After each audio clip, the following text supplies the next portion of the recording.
Oiê! Estamos de volta com mais uma aula do canal Português Desenhado. Eu sou a professora Genilda e é um prazer te receber aqui. Dando continuidade aos estudos dos termos integrantes de uma oração, aprenderemos hoje a identificar o agente da passiva.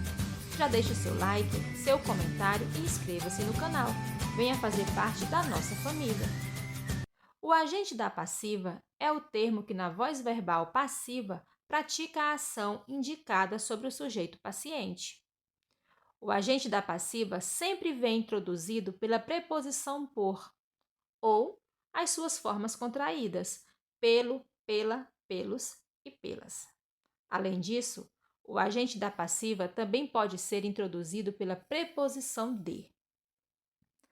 Para entender melhor como isso ocorre, vale fazer uma breve revisão sobre a voz passiva. Se você não assistiu à aula sobre vozes do verbo, sugiro que assista. Vou deixar o link dessa aula na descrição. A voz passiva é a voz verbal utilizada para indicar que o sujeito sofre uma ação expressa pelo verbo. Para que isso fique mais claro, veja um exemplo.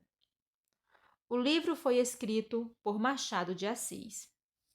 Perceba que o sujeito da oração é o livro.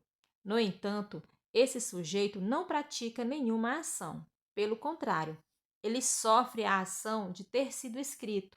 Assim, diz-se que o livro é um sujeito paciente, já que está à mercê de uma ação expressa pelo verbo. Sabemos que o ato de escrever o livro foi praticado por alguém. Neste exemplo, vemos que o agente dessa ação foi Machado de Assis.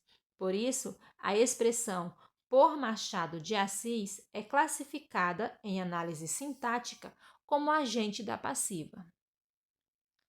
Em que momento usamos o agente da passiva? O agente da passiva só é usado na voz passiva analítica.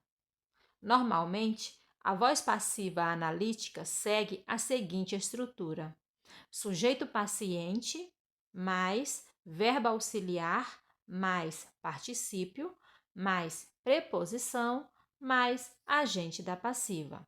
Observe. O elogio foi feito pela diretora Maria.